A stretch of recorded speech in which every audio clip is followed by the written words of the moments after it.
வாழ்வில் வார்த்தை ஊழியங்கள் வழங்கும் இன்றைக்கான இறை வார்த்தை. நாம் வாசிக்கின்ற வேத புத்தகத்திலே ஆண்டவர் அவருடைய வார்த்தைகளின் மூலமாக மட்டும் பேசுவதில்லை. வேதத்திலே நாம் பார்க்கின்ற சம்பவங்கள், கதாபாத்திரங்கள், அவர்கள் செய்த காரியங்கள் இவற்றின் வழியாகவும் நமக்கு பல ஆவிக்குரிய உண்மைகளை, நாம் ஆண்டவரோடு சேர்ந்து செய்ய வேண்டிய காரியங்களையும் உணர்த்துகிறார். இன்றைக்கு கர்த்தரின் பார்வைக்கு செம்மையானவைகளை செய்த யூத ராஜாவாகிய யோசியா ராஜாவை குறித்து சிந்திக்கலாம். 2 நாளாகமம் 34 மற்றும் 35 அதிகாரத்திலே இந்த ராஜாவை குறித்து நாம் அறிந்து கொள்ள முடியும். இவரை குறித்து வேதம் என்ன சொல்லுகின்றது? தன்னுடைய 16வது வயதில், அதாவது தன் வாலிப பிரயாயத்தில் ஆண்டவரை தேட ஆரம்பித்தார் என்று நாம் பார்க்கின்றோம். இவருடைய வாழ்க்கையை முழுவதுமாய் பார்க்கின்ற பொழுது 5 காரியங்களை நாம் அறிந்து கொள்ள முடியும். முதலாவது, பயபக்தியுள்ள யோசியா கர்த்தரை தேட மனதுள்ளவனாய் இருந்தார்.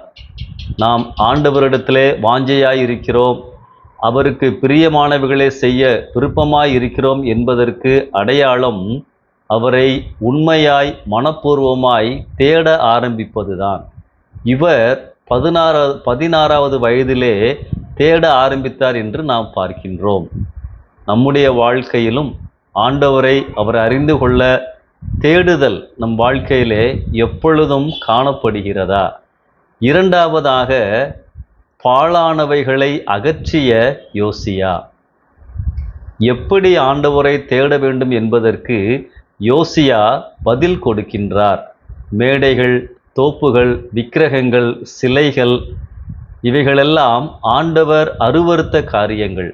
இவைகளையெல்லாம் தன் நாட்டிலே தன்னை சுற்றி இருப்பதை பார்த்து அகற்றினான், தீக்கிரையாக்கினான் என்று சொல்லி நாம் பார்க்கின்றோம். ஆம், ஆண்டவர் அருவருத்த காரியங்களை தன்னுடைய வாழ்க்கையிலே இருந்து முழுவதுமாக அகற்றினார். அன்பானவர்களே, நம்முடைய வாழ்க்கையிலும் ஏதாவது ஆண்டவருக்கு பிரியமான காரியங்கள் இருக்குமானால் அவைகளை முழுவதுமாக எரிந்துவிட வேண்டும். மூன்றாவதாக, பழுது பார்த்த புதுப்பித்த யோசியா. தேவாலயம் பூட்டப்பட்டிருந்தது, பழுதுபட்டு இருந்தது. யோசியா எல்லாவற்றையும் சீர்படுத்துகிறார் என்று சொல்லி நாம் பார்க்கின்றோம்.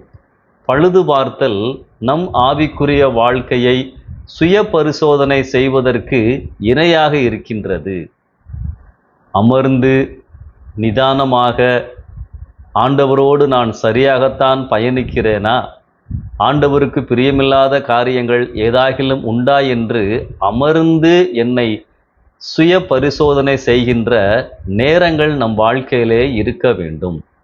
ஆண்டவரோடு நம்முடைய உறவை அவ்வப்பொழுது புதுப்பித்து கொண்டே இருக்க வேண்டும். நான்காவதாக, பரிசுத்த பாதையை மற்றவர்களுக்கு காண்பித்த யோசியா. தான் ஒரு ராஜாவாக இருந்தாலும் கூட தான் பெற்ற காரியங்கள், தான் பெற்ற இன்பம், தான் பெற்ற ஆசீர்வாதம், தான் பெற்ற சமாதானம் தன்னுடைய நாட்டு மக்களுக்கும் இருக்க வேண்டும் என்று நினைத்து அவர்களும் ஆண்டவரை சேவிப்பதற்கு வழிவகைகளை செய்தான், அறிவித்தான், அறிவிப்பதற்கு ஏற்பாடுகளை செய்தான். மக்களை ஆண்டவரை ஆராதிப்பதற்கு சரியான வழியில் தூண்டிவிட்டான் என்று சொல்லி நாம் பார்க்கின்றோம். வேதம் இப்படியாய் சொல்லுகிறது, அவன் உயிரோடு இருந்த நாளெல்லாம் அவர்கள் தேவனை விட்டு பின்வாங்கவில்லை. என்ன ஒரு தலைமைத்துவம்! ஆண்டவரை எல்லோரும் அறிந்து கொள்ள வேண்டும் என்ற தரிசனம் அவருக்குள்ளதாய் காணப்பட்டது. 5வது, பஸ்கா பண்டிகையை ஆசரிக்க வைத்த யோசியா. ஆண்டவர் கொடுத்த கட்டளை என்ன? நீங்கள் இந்த பஸ்கா பண்டிகையை கொண்டாட வேண்டும்.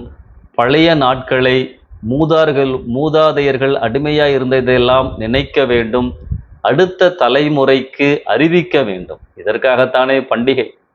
இந்த பண்டிகை பல நாட்களாய் கொண்டாடப்படாமல் இருந்தது. யோசியா வேதத்தை பார்த்து ஆண்டவருடைய விருப்பங்களை எல்லாம் உணர்ந்து பண்டிகையை கொண்டாட வைத்தார் என்று சொல்லி நாம் பார்க்கின்றோம். 35ஆம் அதிகாரத்திலே வேதம் சொல்லுகிறது, மிகவும் அழகாக நேர்த்தியாக, இதற்கு முன்பதாக எந்த ஒரு ராஜாவும் இப்படியாக பண்டிகையை கொண்டாடவில்லை.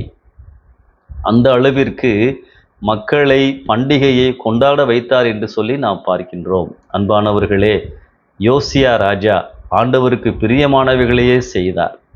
எப்படி தேட வேண்டும் என்பதற்கு இவருடைய வாழ்க்கை நமக்கு ஒரு மாதிரியாக இருக்கின்றது. பயபக்தியுள்ள யோசியா, பாழானவைகளை அகற்றிய யோசியா, பழுது பார்த்து புதுப்பித்த யோசியா, பரிசுத்த பாதையை மற்றவர்களுக்கு காண்பித்த யோசியா, பஸ்கா பண்டிகையை நேர்த்தியாக கொண்டாட வைத்த யோசியா. பிரியமானவர்களே, இந்த யோசியா ராஜாவினுடைய வாழ்க்கை நமக்கு ஒரு சவால். இப்படியாய் நாம் ஆண்டவரை தேட ஆரம்பிக்கின்ற பொழுது, அவ்வப்பொழுது சுய பரிசோதனை செய்து ஆண்டவருக்கு பிரியமான காரியங்களையே நம் வாழ்க்கையிலே இருக்கும்படியாய் பார்த்து கொள்ளும் பொழுது, ஆண்டவர் நம் வாழ்க்கையை பார்த்து சந்தோஷப்படுவார்.